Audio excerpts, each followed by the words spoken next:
1인 가구가 개를 키울 것인가 말 것인가 고민하는 경우가 상당히 많잖아요. 1인 가구가 강아지를 키워도 될까요? 라는 질문에 1인 가구냐 아니냐보다는 어떤 마음가짐으로 강아지를 키우려 하느냐에 달린 것 같아요. 강아지에게 시간과 정성을 얼마나 할애할 수 있을 것인가를 생각해 보시면 될 것 같은데요. 한 생명을 돌본다는 것은 그 아이가 예쁠 때뿐만 아니라 나이 들어서 늙고 아플 때도 함께하고 어떠한 환경 변화가 있어도 함께할 수 있어야 되는데, 이 반려동물 때문에 생활 패턴을 바꾸고 싶어 하지도 않고 예쁠 때만 키우고 싶어 한다면 1인 가구가 아니라 아무리 가족 수가 많더라도 키우는 것을 상당히 고민해 봐야 할 것입니다. 저는 재택근무도 해보고 9to6 근무도 하면서 코코를 키우고 있는데요. 키우면서 느꼈던 것들을 3가지로 압축해서 정리해봤습니다. 이 영상을 보신다면 내가 키워도 될까 말까라는 생각이 많이 정리가 될 겁니다. 첫 번째는 강아지에게 시간을 할애해야 한다입니다. 바로 산책 이야기인데요. 이 산책만 잘해줘도 사실 문제가 거의 일어나지는 않는 것 같아요. 그러기 위해서는 내가 여태껏 살아왔던 생활 패턴을 확 바꿔야 합니다. 저는 매일 아침 눈 뜨면 조깅을 했었는데요. 이 10년 넘게 매일 아침 운동을 하는 루틴이 있었습니다. 그런데 코코를 입양하고 나서는 이제 눈 뜨면 운동 대신에 1시간에서 1시간 반 정도 코코랑 산책을 갑니다. 그렇게 제 생활 패턴과 루틴이 바뀌었습니다. 그리고 퇴근을 하면 또 바로 코코랑 산책을 갔고요. 아니면 재택근무일 때는 6시쯤에는 또는 한여름에는 8시 또는 8시 반에 저녁 산책을 갔습니다. 1시간에서 1시간 반 정도. 이렇게만 해줘도 코코는 거의 집에서는 쉬거나 잠만 자더라고요. 이 눈이 오거나 비가 와도 산책을 가는데요. 폭우나 폭설이 올 경우에만 집에서 지냅니다. 코코를 3년 키우면서 이 루틴은 반드시 지키고 있습니다. 만약에 아침에 일찍 일어나는 것이 힘들고 저녁에 약속을 잡는 경우가 많은 삶에서 외롭다는 이유로 입양을 하게 된다면 아마도 강아지가 혼자서 많이 힘들어하지 않을까요? 그리고 이거는 코코를 키우면서 제가 확실히 느끼는 건데요. 이 자주 만나서 뛰어놀 수 있는 친구를 만들어주면 정서적으로 아주 좋은 것 같아요. 저는 사람들과 만나서 어울리거나 술자리를 가진다거나 하는 것을 좋아하지는 않습니다.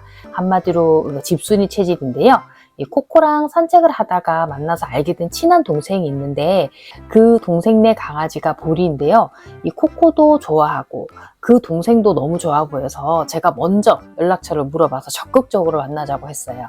그렇게 코코에게 보리라는 친구를 만들어주고 자주 저녁마다 만나서 산책도 같이 하고 옥상에 또 올라가서 뛰어놀게도 해주고 우리 한강도 같이 가고 하니까요.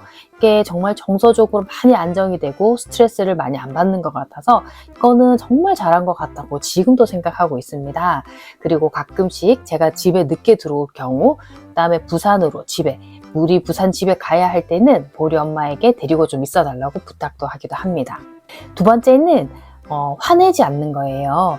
강아지는 불안함을 느끼거나 스트레스가 쌓일 경우 또는 산책량이 많이 부족해서 이렇게 에너지가 넘쳐나는 경우에 집안에 있는 가구라든지 벽지 등을 손상시킬 수가 있습니다. 또는 그 배변 장소를 가리지 못해서 이불이나 아무 곳에 소변을 볼 수도 있고, 우리 보호자님들이 아끼는 신발이나 옷, 전선 등을 물어뜯어서 망가뜨려 놓을 수도 있어요. 그런데 진짜 집에 올 때, 집에 들어왔을 때 이렇게 되어 있으면 힘이 쪽 빠지잖아요. 저도 퇴근하고 집 왔을 때 아마 이게 코코가 1년 되기 전이었는데 화장실에서 이제 대변을 보고 그게 그 똥꼬에 똥이 좀 묻어있는 상태로 침대에 올라가서 이 똥꼬스키를 아주 환상적으로 다녀왔더라고요. 예, 정말 너무 어이없고 기가 찼는데 코코는 진짜 너무도 해맑게 이 궁뎅이를 흔들면서 이 저를 쳐다보고 있더라고요. 진짜 그때는 이불도 하나밖에 없었거든요. 그래서 세탁하고 건조하고 코코 산책하고 씻기고 하니까 정말 밤 12시가 됐습니다. 그런 경우가 한 3-4번 정도 있었던 것 같은데요. 지금은 또 전혀 그러지 않고, 그때는 아마 코코도 어렸고 적응하는데 시간이 필요했구나 지금 생각이 들고, 그때 이제 강영우 훈련사님이 시간이 지나고 혼내는 것은 아무 의미가 없다라는 말씀을 듣고는 진짜 꾹 참은 것이 지금은 참 다행이었다고 생각을 해요. 매일 아침 산책을 하고 밥을 주고 엄마가 씻으면 나가는구나. 그리고 다시 들어오는구나 라고 이렇게 차차 알아가는 그 시간이 필요한 것 같습니다. 그때까지는 훈육을 하지 말고 잘 기다려주는 것이 필요합니다. 세 번째는 이웃의 방해가 되지 않고 잘 어울릴 수 있도록 교육시키는 건데요. 이거는 분리불안에 관한 것입니다. 저는 처음 코코 두고 나올 때 문 앞까지 따라와서 짖고 낑낑대고 했었는데요. 그럴 때마다 정말 마음이 아팠고 또 계속 짖으면 어떡하나 걱정에 이 엘리베이터 앞에서 5분 정도 서 있어 봤는데 진짜 꽤 오래 짖더라고요. 그래서 나오기 전에 별별 것들을 제가 다 하다가 찾은 것이 하나 있습니다. 이게 바로 이 그릭 요거트를 한 스푼 딱 주고 오래 먹을 수 있는 간식을 딱 하나 주고 나오는 것인데요. 요거트 뜨는 소리만 하면 이제는 앞에서 딱 기다립니다. 그리고 제가 신발을 신고 나가도 요거트만 먹고 있어요. 그런데 이거는 한 번 정도 외출 시에만 먹히는 작전이고요. 하루에 만약에 몇 번씩 나가야 되는 경우에는 요거트를 줘도 안 먹히더라고요. 이렇게 강아지가 좋아하는 간식들을 잘 활용해 보시는 것도 방법이 되고요. 만약에 유기견 보호소나 파양을 여러 번 경험한 아이를 데리고 오는 경우에는 처음에 교육을 잘 시켜줘야 합니다.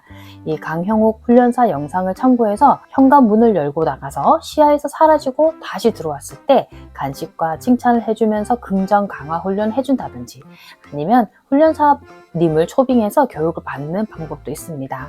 그리고 혼자 있는 시간에 노즈워크를 할 수 있도록 해준다거나 오래 먹을 수 있는 껌이나 간식을 준비해주면 좋습니다. 또는 외출 전에 산책을 한번 해주는 것도 하나의 방법이 될 수 있습니다. 오늘은 1인 가구가 강아지를 키우기 위해 필요한 3가지에 대해서 알아봤는데요.